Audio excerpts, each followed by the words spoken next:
Olá, meu nome é Cláudia, sou enfermeira, doutoranda do programa de Biotecnologia em Saúde, né, pela Anhanguera Uniam, e vou falar um pouquinho sobre a esclerose múltipla, na verdade, sobre os cuidados de enfermagem que o enfermeiro tem que ter durante o tratamento desta doença. A esclerose múltipla é uma doença degenerativa, né, crônico-degenerativa, ainda de origem desconhecida, e ela tem a função de desmielizante, né, das bainhas de mielina. Então, é uma doença que afeta principalmente as funções neuromusculares e o equilíbrio, coordenação e principalmente alteração da visão e modificações das funções vesículo-intestinais. Essa doença, ela incapacita muito o indivíduo, diminuindo a qualidade de vida dele significativamente, não só dele, como dos seus familiares também se prejudicam pelo fato deles terem que prestar uma assistência direta nos surtos da doença, né? O tratamento, ele é paliativo, né? Não tem um tratamento curativo ainda para a doença. Há vários tratamentos em pesquisa, e o que nós podemos identificar é que os sinais e sintomas deste tratamento com os fármacos, eles são muito parecidos com os sintomas da doença nos seus períodos de remissão da mesma, né? Os principais fármacos que se utiliza nos tratamentos de surto é a pulsoterapia, com a utilização de corticoide em altas doses, também pode ser usada a plasmaferese ou as imunoglobulinas. Outros tratamentos utilizados geralmente são com imunossupressores orais, imunossupressores de anticorpos monoclonais,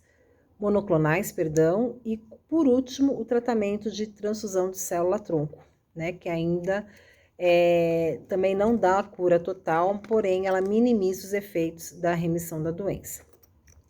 Há estudos que ainda estão sendo avaliados e divulgados somente na área científica sobre o uso da cannabis, né, com relação ao tratamento para minimizar os efeitos dos surtos, mas ainda não tem nada definido com relação a isso.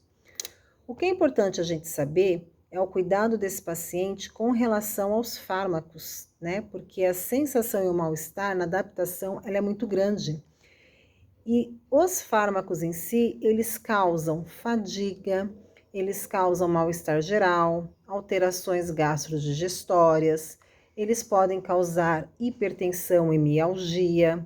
Esses fármacos também podem causar muitas vezes, né, diarreia,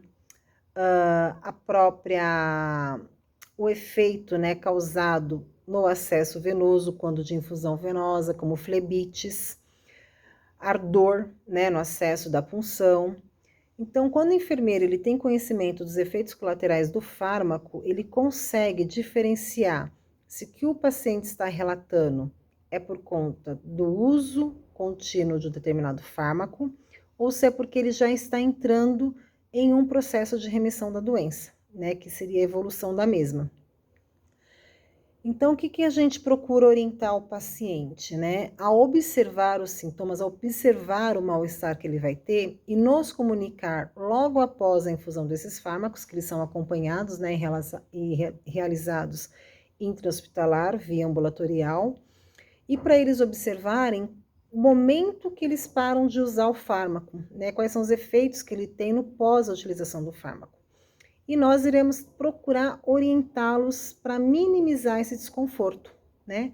Como, por exemplo, a gente pode minimizar esse desconforto gastrodigestório através de tratamentos paliativos, né, ofertado pela enfermagem, como tanto dores musculares, né, através de mobilizações corretas, e até mesmo o uso de substâncias antieméticas de origem natural, né? Que aí os enfermeiros têm essa autonomia de orientar este indivíduo.